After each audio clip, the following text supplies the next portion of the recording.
بسم الله الحمد لله والصلاة والسلام على رسول الله وبعد. أرنتا كل يقف كست عقل له جرنا يا حسبه كرا لبا الرماد با لقيا ويني سامين كرته. أرنتا كواد إثيوبيا وحيرتا على ولا سجرين كأي أيضا إيو شعب كمسلم كالصوماليات كذا حيسة إن وحون أي كترترته أو سي أي سجدك تدك كني وحقبته أي وحقرته دجال كلي سنجود جديد دجال كده وسناين أو على به كراء وتمع سياسة الجانب كاسو إن مرة إذا نريسته ومالك الشعب كمسلم كأكتر أماني وحنا كره هذا سؤال به كراء ميت كلا لبعض أو سامين كره يا لقي هذا أيضا نيجي أرين كراء إن شعوب تمر كيسيدان وكلا أي تهاي أو جميع شديد أي تهاي أو دجالم يسوع أو مبادئ ذي كده دجالم طرحان أمد المسلمين تاه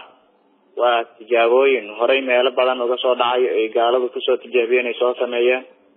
waxaana laga fakaray waa mustaqbalka dambe iyo dadkan daayirtay hadda soo kacay ee hogaanka mustaqbalka ah in la waraabiyo la cabsiyo maxaa la yiraahdaa wadamadan gumeysiga wada ee dalka inay qabsadaan doonaya afkaartoodii in la cabsiyo si hadhow mustaqbalka ay dadnimadan iyo dulmidiidkan iyo waxaan socda looga baabi'iyo looga dhaqo qalbigooda ana fikir waa qayb kale hadda ka hor bay ka dhacday Hindiya markii Kashmir muddo ay la dagaalamayeen dadka muslimiinta ah si siyaasadeed markay ula dagaalameen ay tawaruwayeen si askariyad markay ula dagaalameen wax badan ay xasuuqeen baadiidooda islaamiga ama mabda' diin islaamiga ay ka faqiwaayeen markii dambe waxa sida uu sheegayo Mahmoud Shakir kitaabkiisa taariikhul islaami laba qof oo kala ayay u dirsadeen Spain ama Portuguese kamid baa loo diray aan qalanayna Turkiga ah baan filayaa midkaan Spain loo diray si ummadii muslimiinta ee Andalus ay u bedeleen nimankan Portuguese ah ay u tirtireen si khibrad ay uga soo qaato si kala uu soo laabtay kana uu soo laabtay khibradii baa la isu geeyay waxa marka go'aanaha la soo saaray in dhalinyarada iyo dadka daayirta waxbarasho loo furo waxbarashadan waa waxbarasho iska furan oo maxaa la yiraahdaa diin iyo akhlaaq iyo midna aan lagu ilaalinin waxa kale ay go'aan ku gaareen oo la soo saaray oo ah in hunuuda oo muslimiinta ahayn iyo Kashmiriinta shacabka muslimiinta ah inay isguursadaan in loo ogolaado oo gabadh oo Hindi ah oo ama hunuudan ku diin laawayaasha ama tabaabudka iyo qof muslima inay isguursan karaan si marka mustaqbalka loo bedelo manadka waxbarashada in la bedelo oo ku salaysan shariicada islaamka laga bedelo marka talaabooyin horay loogu soo guuleystay baad moodaa hadda inay daba hayaan iyada keliyana maaha Uganda oo kale waa dogtahay markii ciidamadeeda ay soo galeen Soomaaliya wixii ka dambeeyay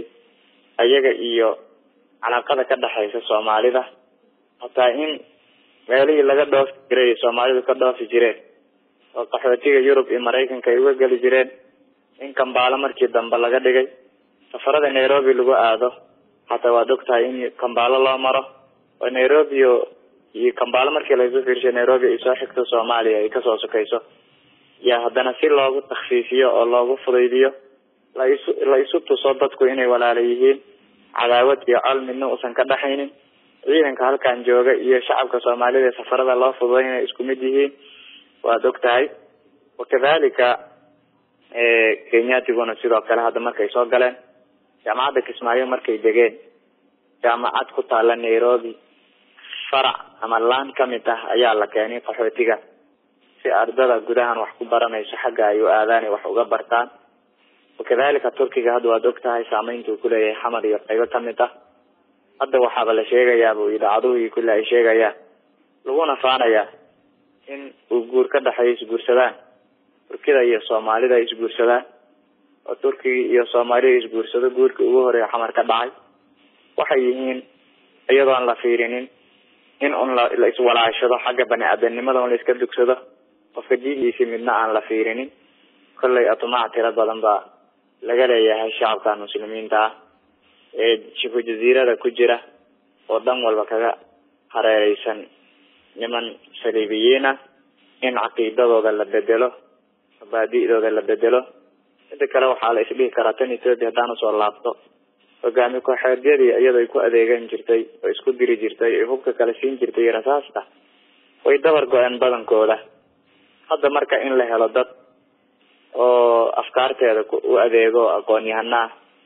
ama lagu sheego inay yihiin dad professor ah jaamacadeeda ka soo baxa oo wadanka dib ugu soo laabta xilal ka qabta waxaa laga fikirayaa istiraatiijiyo aad iyo aad u fog oo laga leeyahay dadkan si diintooda loo bedeli lahaa dagaalkana waxaa waaye intaad adigu aad gali lahayd nin kale inuu kaa kaafiyo oo luqada dadka la dagaalameysana ku hadlaayo xuquuqdooda sheeganayo oo dalkii aanu dhashay leh laakiin magaca un iyo luqada kaliya dadka la wadaagay afkaarta iyo tamaciisa uu yahay tamaca gumaysiga marka inahaas baa la isdhihi karaa kollay waa arrin lala yaabo hadda ka hor baa markay joogeen xamar hay-ado kale ee gaalo wax isma doorisee yaa lama kala jiray inay raashiin wax qaybiyaan markii ugu horeysay degmada Daynila ka dhacdo dogtahay Etoobiyaanku inay raashin qaybiyeen oo aad iyo aad runtii loola yaabay haddana waa yaabkiisa oo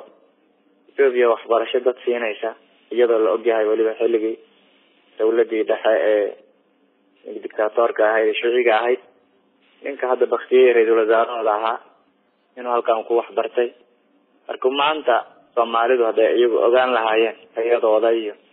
waxbarashadooda ay burburba ku jiraan meelo badan oo kamid ah dalku laakiin haddana waxbarashada dalka ka socota ay gaar ahaan dhanka diinta meel la mid ah runtii adduunka maanta ma jirta la isdhihi karaa laakiin dad waxaa waaye ilaahay subxaanahu watacaala tii ku riday ilaahay baan uga baryaynay inuu tii ka saaro shareecadooda iyo diintooda ay arkaan iyadoo cadowgooda sida uu badan yahay taatikada lagula dagaalamayo mid maskaxeed iyo mid caskari iyo mid dhaqaalo intaba haddana ay badan yihiin baa ilaahay subxaanahu watacaala xifdiyey culimadeeda u xifdiyey oo waxbarashada haddana ka socota gudaha dalka la isdhihi karaa meesha ugu fiicneed bay maraysaa caburiskii lagu hayay waxbarashada dhanka diineed ilaahay subxaanahu watacaala uu ka qaaday jaamacadaha iyo iskuulada iyo inkastoo maanta hadda faragelin badan lagu hayo xagga manaahijta ah ilaahayna waxaan ka baryaynaa inuu maskaxdooda iyo muruqooda iyo intaba ilaahay inuu ka xoreeyo cadowga haystay ku fadhiistay ee doonaya in caqiidadooda uu ka bedelo laakiin arrintan waa arrin aad iyo aad loola yaabo hadda ardayda meesha ugu badan oo Ethiopia looga diro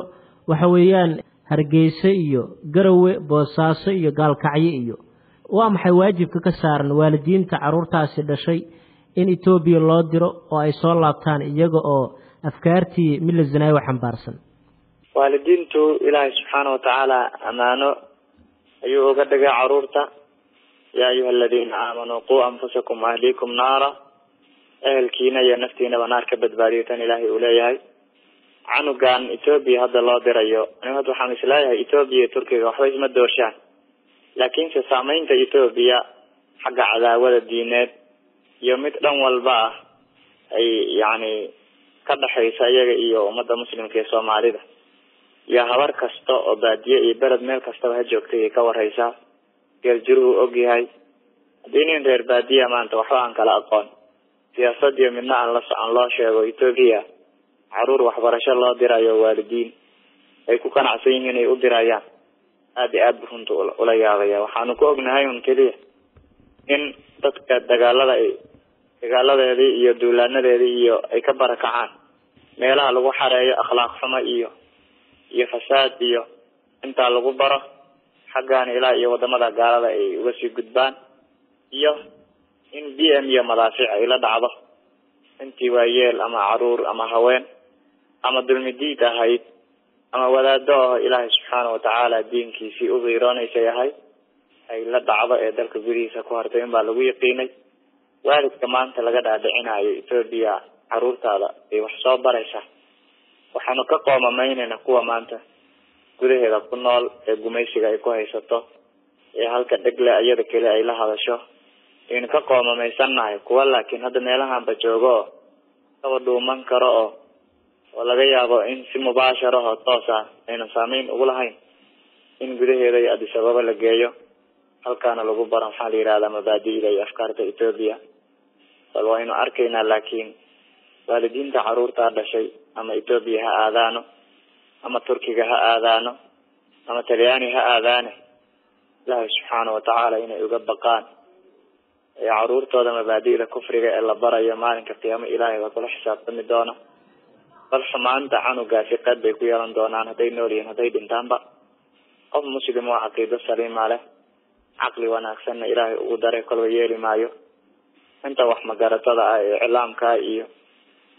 okiyaalka cagaaran loo galsho meelaha dooga lagu sirayan Ilaahay subxaanahu wa tacaala uga baqaano kolba inta baan dhihi lahaa laakiin